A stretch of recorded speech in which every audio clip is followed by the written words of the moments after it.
আসসালামু আলাইকুম সবাইকে। আজকে দেখতে পাচ্ছেন আমি একটা পরোটা রেসিপি নিয়ে আসছি। এটা হচ্ছে লাচ্ছা পরোটা বলা হয় বা কাটা পরোটা বা ছেঁড়া পরোটা। তো এখানে যেভাবে পরোটার ময়ানটা করা হয় সেই ময়ানটা করে আমি এভাবে বেলে নিচ্ছি। পরোটার জন্য অবশ্যই ময়দা নিতে হবে। ময়দা, তেল, লবণ দিয়ে ভালো করে মিক্স করে তারপর পানি দিয়ে নিতে হয়। এটা হচ্ছে ঠান্ডা পানিতে নিলেই হবে, গরম পানির কোনো দরকার নেই। তো ময়ানটা করার পর আমি এভাবে রুটি বেলে তারপর একটু তেল দিয়ে দিলাম। তেল দেওয়ার পর আমি এখানে দিয়ে দিব ময়দা। ভালো করে বেশি করে ময়দা দিতে হবে যাতে খুব সুন্দরভাবে এটা খুলে আসে। তারপর এখানে আমি এভাবে ছোট, ছোট করে কেটে নিচ্ছি। তো আপনারা এভাবে করে কেটে নেবেন। এখানে পিজ্জা কাটার আছে, আপনারা চাইলে এখানে ছুরি দিয়েও করতে পারেন। তারপরে এভাবে খুব ভালো করে নিয়ে তারপরে এটাকে ঘুরিয়ে নিতে হবে। ঘুরিয়ে নিলে এটা অনেক বেশি লম্বা হয়ে যায়। যত বেশি লম্বা হবে তত এটা মানে ভিতরে আ ভাঁজ হয়ে থাকবে। তো এটাকে আমি নিয়ে নিলাম। এভাবে আমি সবগুলোর পরোটা করে নিব। তো এখানে আমি আরেকটা করে দেখাচ্ছি। এটা হচ্ছে আরেকটা স্টাইলের।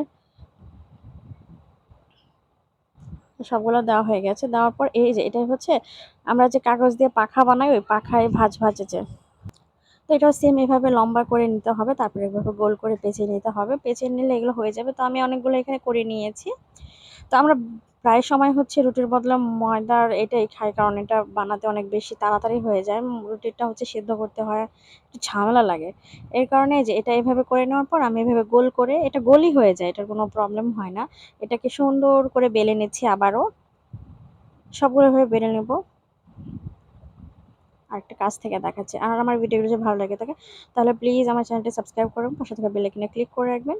আর যারা ফেসবুক থেকে দেখছেন তারা লাইক ফলো করতে ভুলবেন না।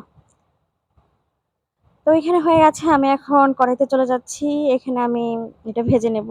তো এটা ভাজার আর এমন কোনো কিছু বলার নেই। এপিট করে সুন্দর করে ভাজলেই হয়ে যাবে। আর এটার মধ্যে একটু তেল দিতে হবে। তো তেলটাও দিয়ে দিলাম। আমরা তেল ছাড়াও খেতে পারেন। আমরা বেশিরভাগ সময় তেল ছাড়াই খাই, কারণ ভিতরে তেল পড়ে, ময়ানের সময় তেল পড়ে, তো এত তেল তো দরকার নেই। তো এভাবেই আমরা বানাই। আর এটা অনেক বেশি ভালো লাগে। একবার ছেঁড়া মনে হয়ে যায়, যেটাকে বলা হয় লাচ্ছা পরোটা। লাচ্ছার সময় যেরকম থাকে ওরকম। তো এটা লাল করে ভেজে নিলে এটা হয়ে যাবে। এটা চিনির সাথে, তারপর হচ্ছে দইয়ের সাথে, সবজির সাথে, গোস্ত ভুনার সাথে খেতে একবার দারুণ লাগে। তো আমি একটা এইভাবে একটু খুলে দেখাচ্ছি আপনাদের। আর এটা খুবই মুচমুচে হয়।